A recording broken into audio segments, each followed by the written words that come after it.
تصور کریں ایک ایسے نوجوان کا جس نے زندگی کے 16 یا 18 سال تعلیم حاصل کی، لاکھوں روپے فیسوں کی مد میں اڑا دیے، راتوں کو جاگ کر رٹے لگائے اور ایک شاندار ڈگری حاصل کر لی۔ اور پھر جب وہ ایک اچھی نوکری کے لیے انٹرویو دینے گیا تو کیا ہوا؟ بالکل وہی ہوا جس کا ڈر ہوتا ہے۔ اس کی جگہ وہ نوجوان منتخب ہو گیا جس نے کبھی کسی بڑی یونیورسٹی کا منہ تک نہیں دیکھا تھا، لیکن اس کے پاس ایک لیپ ٹاپ تھا، انٹرنیٹ تھا اور ایک ٹھوس ہنر تھا۔ ہاں، یہ صورتحال آج کل بہت عام ہو چکی ہے نا؟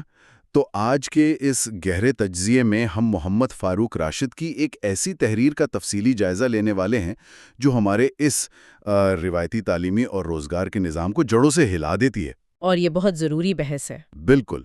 ہمارا بنیادی مقصد یہ سمجھنا ہے کہ اس ڈیجیٹل دور میں ہنر یعنی اسکل کی اصل تعریف کیا ہے اور کیسے آج کے ہنر مندوں کے لیے ملکوں کی سرحدیں بالکل بے معنی ہو چکی ہیں۔ چلیں اس کا تفصیلی جائزہ لیتے ہیں۔ دیکھیں، یہ جو منظر آپ نے کھینچا ہے انٹرویو والے نوجوان کا، یہ کوئی افسانہ نہیں بلکہ آج کی تلخ حقیقت ہے، اور محمد فاروق راشد کی تحریر بالکل اسی دکھتی رگ پر ہاتھ رکھتی ہے۔ صحیح۔ یہاں سب سے دلچسپ بات یہ ہے کہ ہم نے ہنر کو ہمیشہ ایک مزدوری یا کسی چھوٹی سطح کے کام تک محدود سمجھا ہے۔ میں اس بات سے بالکل اتفاق کرتی ہوں کہ ہنر انسان کی وہ واحد ذاتی دولت ہے جو نہ تو کوئی چرا سکتا ہے، نہ اسے وراثت میں تقسیم کیا جا سکتا ہے، اور نہ ہی مارکیٹ کریش ہونے سے یہ زیرو ہوتی ہے۔ 100%۔ تحریر میں اس کی تشبیہ ایک ایسے چراغ سے دی گئی ہے جو جتنا جلتا ہے اتنی ہی زیادہ روشنی پھیلاتا ہے، اور جب آپ کے ہاتھ میں یہ چراغ آ جاتا ہے تو پھر دنیا کے نقشے پر کھینچی ہوئی یہ لکیریں جنہیں ہم بارڈرز کہتے ہیں، وہ محض ایک وہم بن کے رہ جاتی ہیں۔ جی بالکل ایسا ہی ہے۔ زبردست۔ تو یہیں سے ایک بہت بڑا سوال ذہن میں آتا ہے۔ علم کی تلاش میں رہنے والے ہمارے ساتھی جو اس وقت یہ گفتگو سن رہے ہیں، خاص طور پر وہ جو اپنے کیریئر کے حوالے سے کنفیوژن کے شکار ہیں، وہ سوچ رہے ہوں گے کہ یہ چراغ آخر ہے کیا؟ ہاں، ان کا یہ سوچنا بنتا بھی ہے، کیونکہ اگر ہم ہنر کی تاریخ دیکھیں نا، تو پرانے وقتوں کے بازاروں میں ہنر کا مطلب ہوتا تھا ایک کمہار جو مٹی گوند رہا ہے، ایک لوہار جو بھٹی میں لوہا تپا رہا ہے، یا کوئی درزی جو کپڑے سی رہا ہے۔ یعنی ہنر مکمل طور پر جسمانی مشقت کا نام تھا۔ بالکل۔ لیکن آج تحریر کہتی ہے کہ ہنر ہاتھ سے نکل کر دماغ کی پرواز بن چکا ہے۔ Programmer, graphic designer, digital marketer یا آج کے کاریگر ہیں۔ جی ہاں، آج کی دنیا کے نئے معمار۔ تو میں یہ سوچ رہا تھا کہ کیا ہم واقعی ایک پسینے میں شرابور لوہار اور ایک ایئر کنڈیشنڈ کمرے میں بیٹھے پروگرامر کو ایک ہی صف میں کھڑا کر سکتے ہیں؟ مجھے تو ان دونوں کی محنت کی نوعیت میں زمین آسمان کا فرق لگتا ہے۔ اگر ہم اسے بڑے منظر نامے سے جڑیں نا تو آپ کی یہ الجھن دور ہو جائے گی۔ بظاہر یہ دونوں واقعی بہت مختلف لگتے ہیں، لیکن اگر آپ ان کے کام کے پیچھے چھپے میکانزم کو سمجھیں تو دونوں بالکل ایک ہی کام کر رہے ہیں۔ وہ کیسے؟ ذرا سمجھائیے گا۔ دیکھیں، لوہار کے پاس کچی دھات یعنی لوہا ہے، وہ اسے تپاتا ہے، موڑتا ہے اور اسے ایک اوزار بناتا ہے جو کسان کے کام آتا ہے، وہ ایک مسئلہ حل کرتا ہے۔ ٹھیک ہے، اور پروگرامر کے کیس میں؟ دوسری طرف ایک پروگرامر کے پاس کچا ڈیٹا یا کوڈز ہیں، وہ اپنے دماغ کی بھٹی میں ان کوڈز کو ترتیب دیتا ہے اور ایک سافٹ ویئر بناتا ہے جو کسی کمپنی کا مسئلہ حل کرتا ہے۔ ہاں، سمجھ گیا۔ دونوں تخلیق کار ہیں۔ بالکل، فرق صرف اتنا ہے کہ ایک کا اوزار فزیکل ہے اور دوسرے کا ڈیجیٹل۔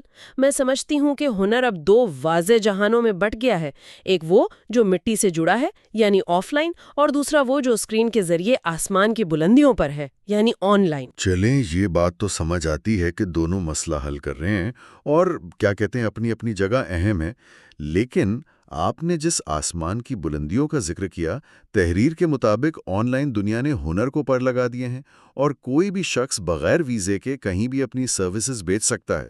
جی، یہ ایک بہت بڑا انقلاب ہے۔ یہ سننے میں تو بہت مسحور کن لگتا ہے، لیکن میں یہاں تھوڑا سا اختلاف کروں گا۔ کیا عملی طور پر یہ اتنا ہی آسان ہے؟ آپ کا اشارہ کس طرف ہے؟ میرا مطلب ہے، کیا یہ بغیر ویزے کی پرواز دراصل سستی مزدوروں کی ایک عالمی دوڑ نہیں بن گئی، جہاں ایک مقامی فری لانسر کو کسی دوسرے ملک کے انسان سے صرف اس لیے مقابلہ کرنا پڑ رہا ہے کہ وہ اپنا کام $2 سستا بیچ رہا ہے؟ یہ ایک بہت ہی زبردست اور حقیقت پسندانہ نکتہ ہے آپ کا۔ ہے نا؟ کیا ڈیجیٹل ہنر نے ہمیں عالمی سطح پر ایک سستی منڈی کا حصہ تو نہیں بنا دیا؟ دیکھیں، اس پر بات ہونی چاہیے۔ یہ جو سستی منڈی والی دوڑ ہے، یہ ان لوگوں کے لیے ہے جن کے پاس صرف ہنر کا تعارف ہے، ہنر کی گہرائی نہیں ہے۔ اچھا، یعنی جو بس اوپر سے کام جانتے ہیں۔ بالکل۔ اگر کوئی محض ایک اوسط درجے کا کام کر رہا ہے جو دنیا کا کوئی بھی دوسرا شخص کر سکتا ہے، تو یقیناً اسے پیسوں کی اس جنگ میں نقصان اٹھانا پڑے گا۔ لیکن جو شخص اپنے ہنر کا ماسٹر ہے، وہ اس عالمی مارکیٹ میں اپنی شرائط پر کھیلتا ہے۔ یہ ایک بہت اہم فرق ہے۔ اور دوسری اہم بات جس کی طرف تحریر اشارہ کرتی ہے وہ یہ ہے کہ اس ڈیجیٹل آسمان میں اڑنے کا مطلب یہ ہرگز نہیں کہ زمین سے جڑے روایتی ہنر کی اہمیت ختم ہو گئی ہے۔ ہاں، مطلب ہم مکمل طور پر کلاؤڈ پر تو زندہ نہیں رہ سکتے نا؟ بالکل نہیں۔ اگر کسی کے پاس دنیا کا بہترین سافٹ ویئر ہے لیکن اس کے علاقے کا ٹرانسفارمر جل گیا ہے اور کوئی الیکٹریشین موجود نہیں، تو وہ سافٹ ویئر کس کام کا؟ صحیح بات ہے، بجلی نہیں تو لیپ ٹاپ بھی بند۔ وہی نا۔ اگر معاشرے میں ڈاکٹر، انجینئر یا وہ کسان نہیں جو زمین کا سینہ چیر کر اناج اگاتا ہے، تو یہ ڈیجیٹل دنیا ایک دن میں زمین بوس ہو جائے گی۔ توازن اسی میں ہے کہ آسمان اور زمین دونوں کو ساتھ لے کر چلا جائے۔ زبردست۔ یہ بات ہمیں سیدھا ایک بہت بڑی اور چپتی ہوئی حقیقت کی طرف لے جاتی ہے۔ میں مانتا ہوں کہ ہمیں ہاتھ اور دماغ دونوں قسم کے ہنر کی ضرورت ہے جو عملی طور پر مسائل حل کریں، لیکن جب ہم اپنے ارد گرد دیکھتے ہیں تو کیا نظر آتا ہے؟ ایک عجیب سی صورتحال ہے۔ بالکل۔ ہمارے ہاں نفسیات یہ ہے کہ جب تک بچے کے نام کے ساتھ ڈاکٹر یا انجینئر نہ لگے، والدین کو لگتا ہے کہ بچہ زندگی کی دوڑ میں ہار گیا ہے۔ جی، یہ ایک بہت بڑا المیہ ہے۔ تو اس سب کا کیا مطلب ہے؟ چاہے ایک نوجوان کمرے میں بیٹھ کر ویڈیو ایڈیٹنگ سے مہینے کا لاکھوں کما رہا ہو، لوگ پھر بھی آ کر پوچھتے ہیں کہ بیٹا اصل نوکری کب ڈھونڈو گے؟ ہم کیوں آج تک اپنی نسلوں کو صرف نصابی کتابوں کے پیچھے بھگا رہے ہیں؟ یہیں سے ایک بہت اہم سوال جنم لیتا ہے کہ ہمارا تعلیمی نظام آخر ڈیزائن کس چیز کے لیے ہوا تھا؟ اگر آپ تاریخ پڑھیں تو یہ موجودہ تعلیمی نظام صنعتی دور کی پیداوار ہے۔ انڈسٹریل ایج کی؟ جی ہاں، فیکٹریوں کا دور، جہاں فیکٹری مالکان کو ایسے مزدور چاہیے تھے جو سوال نہ کریں، بس دی گئی ہدایات پر چپ چاپ عمل کریں۔ اور ہم آج بھی اسی فیکٹری ماڈل پر چل رہے ہیں۔ اوہو، مطلب رٹا لگاؤ اور پاس ہو جاؤ۔ بالکل۔ وہ طالب علم جو کتابیں رٹ کر امتحان پاس کرتا ہے، وہ دراصل ہدایات پر عمل کرنے کا ماہر بنتا ہے، لیکن جب وہ ڈگری لے کر عملی زندگی میں آتا ہے، جہاں اسے کوئی سلیبس نہیں ملتا، جہاں اسے خود فیصلے کرنے ہوتے ہیں، جی، تو وہ بری طرح الجھ کر گر جاتا ہے۔ اسی لیے تحریر میں ویژن اکیڈمی جیسے اداروں اور مونٹیسوری ماڈل کی بات کی گئی ہے، جن کے پاس تعلیم کو ہنر سے جوڑنے کا سنہری موقع ہے۔ ہاں، وہ حصہ مجھے بہت دلچسپ لگا تھا۔ تحریر میں کہا گیا ہے کہ مونٹیسوری کی سطح سے ہی بچوں میں مشاہدہ اور تخلیق کے بیج بونے چاہیے، لیکن میں آپ سے اس کا نفسیاتی پہلو سمجھنا چاہتا ہوں۔ میں بتاتی ہوں، پوچھیے۔ یہ بچپن سے ہی ہنر سیکھنا بچے کے دماغ کی وائرنگ میں ایسا کیا بدل دیتا ہے جو 16 سال کے روایتی تعلیم نہیں بدل پاتی؟ ایک ڈگری یافتہ بے روزگار اور ایک ہنر مند کی خود اعتمادی میں بنیادی فرق کیا ہوتا ہے؟ دیکھیں، بہت ہی بنیادی فرق ہے۔ روایتی تعلیم بچے کو بتاتی ہے کہ جواب کتاب کے فلاں صفحے پر ہے، اسے یاد کر لو۔ بچہ خود مختار نہیں ہوتا۔ صحیح۔ اس کے برعکس، جب ایک بچے کو چھوٹی عمر میں کچھ بلاکس یا ٹولز دیے جاتے ہیں اور کہا جاتا ہے کہ اس سے کچھ بناؤ، تو وہ مشاہدہ کرتا ہے، غلطیاں کرتا ہے، اور پھر جب وہ ایک چیز مکمل کر لیتا ہے تو اس کے اندر ایک خوشی پیدا ہوتی ہے۔ بالکل، اس کے دماغ میں ڈوپامائن ریلیز ہوتا ہے، اس کے اندر ایک گہری خاموش آواز پیدا ہوتی ہے کہ میں کچھ کر سکتا ہوں۔ میں کچھ کر سکتا ہوں۔ زبردست۔ اب آپ اس کا موازنہ اس نوجوان سے کریں جس کے پاس ماسٹرز کی ڈگری ہے مگر وہ بے روزگار ہے۔ اس ڈگری یافتہ کی نفسیات میں بے بسی ہوتی ہے۔ اسے لگتا ہے اس نے ایک سسٹم کے سارے اصول مانے مگر اسے انعام نہیں ملا۔ تو وہ پھر معاشرے اور حکومت پر اپنا غصہ نکالتا ہے۔ جی، جبکہ ایک ہنر مند انسان، چاہے وہ کارپینٹر ہو یا کوڈر، اسے معلوم ہوتا ہے کہ میں لکڑی یا لیپ ٹاپ سے اپنی روزی خود پیدا کر سکتا ہوں۔ یہ اسے جو خودداری دیتا ہے وہ کسی ڈگری کے کاغذ میں نہیں لپٹی ہوتی۔ واقعی یہ صرف روزگار نہیں ہے، یہ تو انسانی وقار کا معاملہ ہے۔ ہمارے جو سننے والے اس وقت یہ سب سن رہے ہیں، ان کے ذہنوں میں یقیناً یہ خلبلی مچ رہی ہوگی کہ بھائی ڈگری تو ہم لے چکے، اب کیا کریں؟ کیا اس ڈگری کو پھاڑ دیں؟ ارے نہیں نہیں، ڈگری پھاڑنے کی بالکل ضرورت نہیں ہے۔ ڈگری آپ کو ایک مخصوص کمرے تک پہنچنے کا دروازہ کھول کر دیتی ہے، ایک فریم ورک دیتی ہے۔ تو پھر مسئلہ کہاں ہے؟ مسئلہ ڈگری کا نہیں، ڈگری پر مکمل انحصار کا ہے۔ اس کمرے میں اپنی جگہ برقرار رکھنا اور ترقی کرنا، یہ صرف آپ کے ہنر پر منحصر ہے۔ اگر کوئی صرف کاغذ پر بھروسہ کر کے بیٹھا ہے تو یہ خطرناک ہے۔ صحیح کہا آپ نے، لیکن یہ بھی تو حقیقت ہے نا کہ ہنر سیکھنے کا یہ سفر کوئی سیدھی اور ہموار سڑک نہیں ہے۔ جی، رکاوٹیں تو بہت ہیں۔ جال بھی ہے، وہاں شارٹ کٹ کلچر کا ایک سیلاب آیا ہوا ہے۔ بالکل، ہر دوسرا شخص یوٹیوب پہ بیچ رہا ہے کہ راتوں رات امیر کیسے بنے، اور نوجوان گھنٹوں سکرولنگ میں ضائع کر دیتے ہیں اور سمجھتے ہیں کہ وہ کچھ سیکھ رہے ہیں، حالانکہ حقیقت میں وہ صرف کنزیوم کر رہے ہوتے ہیں، کچھ تخلیق نہیں کر رہے۔ اور آف لائن دنیا کے چیلنجز اس سے بھی مختلف ہیں۔ وہاں وسائل کی کمی ہے، رہنمائی نہیں ملتی، اور سب سے بڑھ کر وہ لوگ کیا کہیں گے والا وائرس۔ ہاں، یہ سماجی دباؤ تو بہت ٹیلنٹ کو مار دیتا ہے۔ بالکل، اگر ایک نوجوان فیصلہ کرتا ہے کہ وہ ایک پروفیشنل پلمبر یا شیف بنے گا تو معاشرہ اسے وہ عزت دینے کو تیار ہی نہیں جس کا وہ حقدار ہے۔ تحریر ان دونوں پہلوؤں پر غیر جانبدارانہ نظر ڈالتی ہے اور بتاتی ہے کہ اصل ہنرمند وہ ہے جو ان چیلنجز کو سیڑھی بنا لے۔ اور راستہ تراشنا اب اور بھی مشکل ہوتا جا رہا ہے، کیونکہ اب ایک نیا کھلاڑی میدان میں آ چکا ہے۔ میرا اشارہ آرٹیفیشل انٹیلیجنس یا اے آئی اور آٹومیشن کی طرف ہے۔ یہ وہ جن ہے جو اب بوتل سے باہر آ چکا ہے۔ جی، یہ ایک بہت اہم موڑ ہے انسانی تاریخ کا۔ ہم روزانہ خبریں سنتے ہیں کہ فلاں کمپنی نے اپنے اتنے ملازمین نکال دیے کیونکہ اب وہ کام ایک سافٹ ویئر کر رہا ہے۔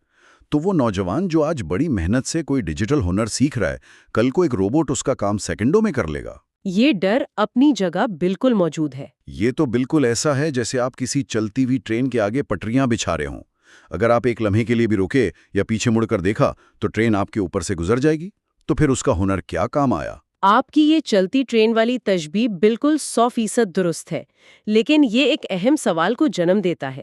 یہ خوف ان لوگوں کے لیے بجا ہے جو یہ سمجھتے ہیں کہ ہنر ایک جامد چیز ہے، کہ میں نے بس ایک دفعہ کوئی سافٹ ویئر سیکھ لیا تو زندگی سیٹ ہے۔ تو کیا ایسا نہیں ہوگا؟ مستقبل میں ایسا بالکل نہیں ہوگا۔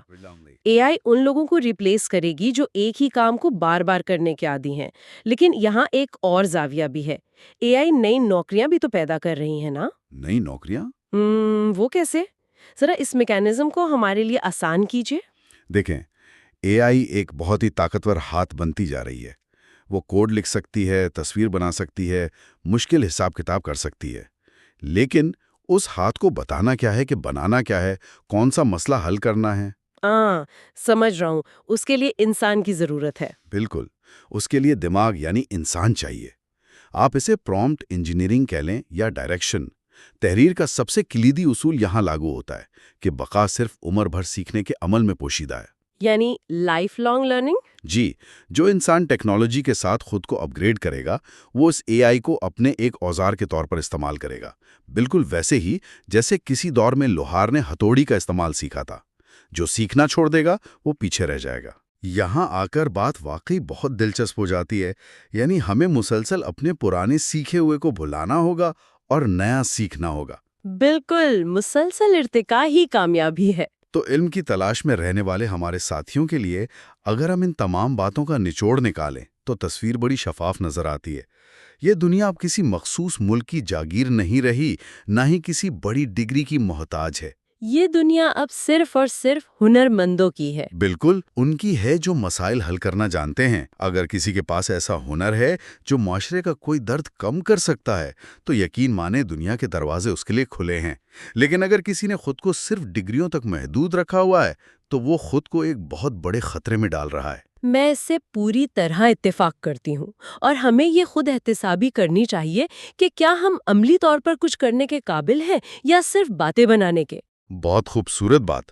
اور جاتے جاتے میں اپنے سننے والوں کے لیے ایک ایسا خیال چھوڑنا چاہتا ہوں جو شاید انہیں سوچنے پر مجبور کر دے گا۔ تحریر میں ایک بڑی کمال کی لائن ہے کہ ہنر وہ پر ہے جس سے انسان اڑتا ہے۔ بے شک، بہت گہری بات ہے۔ ہم نے ابھی تفصیلی بات کی کہ کیسے اے آئی اور مشینیں ہمارا ہنر تیزی سے سیکھ رہی ہیں، چاہے وہ ڈرائنگ ہو، لکھنا ہو یا کوڈنگ ہو۔ تو ذرا سوچیں، اگر مستقبل قریب میں مشینیں ہمارے تمام موجودہ ہنر سیکھ گئیں تو انسان کا سب سے بڑا اور سب سے قیمتی ہنر کیا رہ جائے گا؟ یہ ایک بہت فکر انگیز سوال ہے۔ کیا مستقبل میں سب سے قیمتی ہنر کوئی مخصوص کام کرنا نہیں ہوگا، بلکہ اس بات کا ہنر ہوگا کہ ہم مشینوں کے مقابلے میں کتنی تیزی سے نئی چیزیں سیکھتے ہیں اور ان سے کام لیتے ہیں؟ یعنی سیکھنے کا ہنر۔ بالکل، دی اسکل آف لرننگ۔ یہی وہ واحد پر ہوگا جو ہمیں اس نئے آسمان میں اڑنے کے قابل رکھے گا۔ کیا ہم نے اپنا یہ والا ہنر پالش کرنا شروع کر دیا ہے؟ سوچئے گا۔ آج کے اس گہرے تجزیے میں بس اتنا ہی۔